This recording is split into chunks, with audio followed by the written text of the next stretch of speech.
All right, how's everybody doing? This is the Comic Samurai. I want to welcome you to my next video, and tonight we're going to be doing another Let's Rank challenge. This is where we look at a run on a series and assign every cover a letter grade from A to F, and then pick our favorite and give it that special S tier ranking.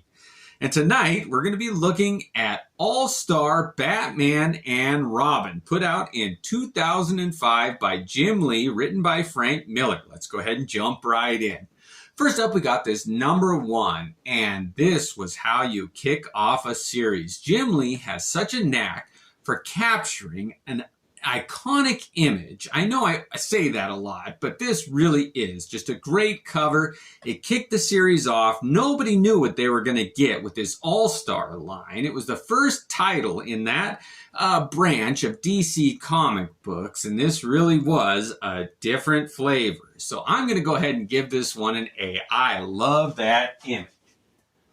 Now, when these came out, nobody knew what to expect. Frank Miller had done so much seminal work on The Dark Knight that when they read this, everybody gave it a grain of salt, but the critics really didn't like it. Now, this issue #2 shows Batman standing over a fallen Dick Grayson. That is the first Robin there, and it kind of retells the origin of their relationship. And a lot of people were put by it because Batman used the line, "I'm the goddamn Batman," or whatever.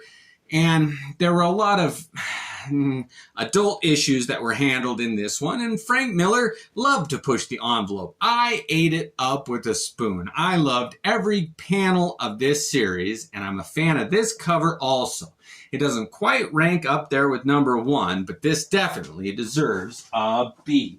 Now, there were alternate covers on all of these issues, some done by Frank Miller himself, and Neil Adams did a cover, but I'm just going to show the main ones done by Jim Lee. And this issue #3 here features such a great collage of images here. I really do like the color on this one.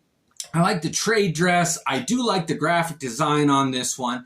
It was just a great image of the Black Canary there. My one demerit I've never liked on this one is the blood on her heel there. I never liked that. For some reason, it was off-putting to me, but I do like the black fishnets. Jim Lee just really did capture a great image on this one, and I'm giving this one another B.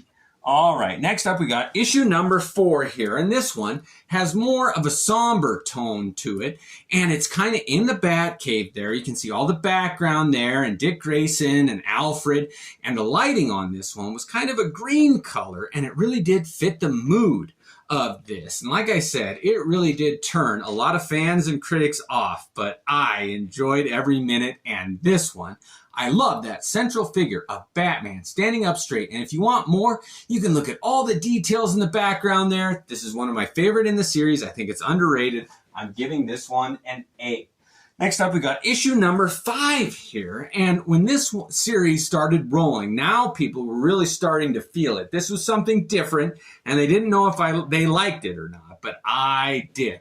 This one has a different flavor to it. For some reason, it reminded me of Whilce Portacio, but it is a Jim Lee cover here, and I do like the perspective of Batman reaching out toward the viewer there, his visage right in the middle there, the Batman logo behind him. This is a beautiful cover, and I'm giving this one a B. All right, so when this one came out in 2005, it was on a sporadic schedule, and it stretched all the way. They only did 10 issues, but they milked it all the way until 2008. That's 4 years, 2005, 6, 7, and 8, until they finally wrapped it up. But this issue #6 here has got Batgirl on the cover there, and I was ready for a bit of a change. They featured Batman on every other cover, and the Black Canary, but Batwoman here in that black costume with the stark yellow. I really did like Jim Lee's take on this character here. And you do have a gargoyle that she's standing on, which is reminiscent of his series that he did in the Batman regular title. He did some Batman images, Jim Lee did, of Batman standing on a gargoyle. So I like to see Batwoman there. You got Black Canary, Batman. They're the holy triumvirate of Batman's inner circle there. I dig this cover. I'm giving this one an A. The lighting, the perspective, everything is beautiful. All right, next up we got #7 here. And this one features kind of a battle scene of Batman and the Black Canary. And this whole title got a little ultra-violent. Batman did kill some bad cops, and Black Canary did set some people on fire. And it was just a different, more adult take, rated R version of these characters. DC's flagship character, Batman, was doing some different things than he hadn't been seen doing before. And Frank Miller had a knack for that. He pushed the envelope, and I dug it. This one is another beautiful image. I do like it, and I'm going to give it a B. It's one of my favorites. I really do like all the covers in this series. Next up, we got number 8. Now, this one is a very, very special comic book to me, just because they came out with a retailer incentive cover on this one. And not very many people like Joker with a tattoo on his back. That was a little too out there. They weren't ready for it. It's grown on me. I dug it. I liked it when it came out at the time.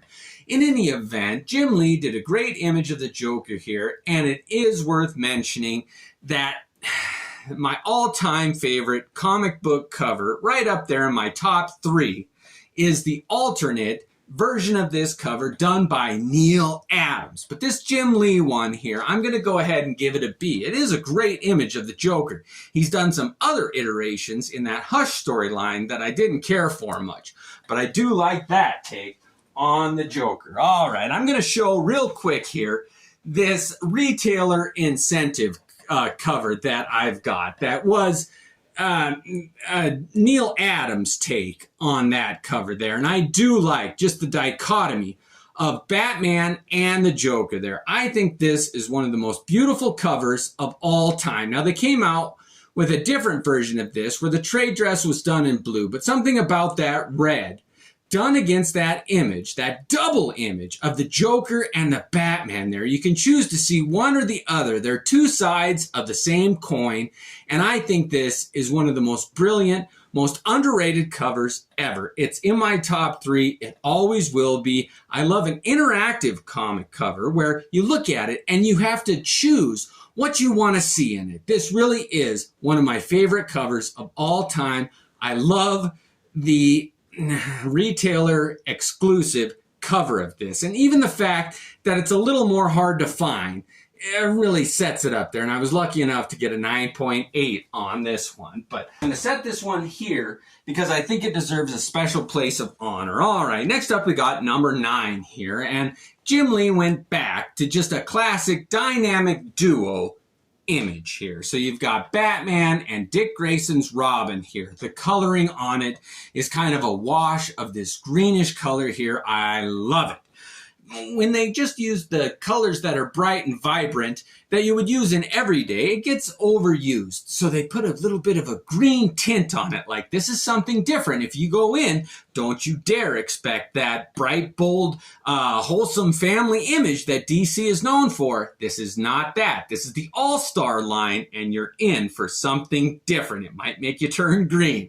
So this is one of my favorite images. Jim Lee knew what he was doing when he drew this, and he wanted it colored a certain way. I'm certain of that. And they really did succeed in this one. Now, this was supposed to be an ongoing series. They had plans to do a 6-issue series takeoff on this, but this issue number 10 is the last issue that they did in this series before it was canceled. I mean, they just didn't finish it. It ended on a cliffhanger too. But this cover here, I love that image of Robin. Not everybody can draw youth, young teen boys. They don't get the size discrepancies right. Like, they have a bit of a bigger head.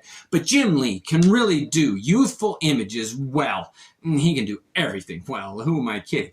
But this image of Robin with Batman in the background really does sum up their relationship, and it's a bummer that people misinterpreted Frank Miller's message in this one. I think it was not what people thought it was, and that gruesome, that gritty, that dirt level.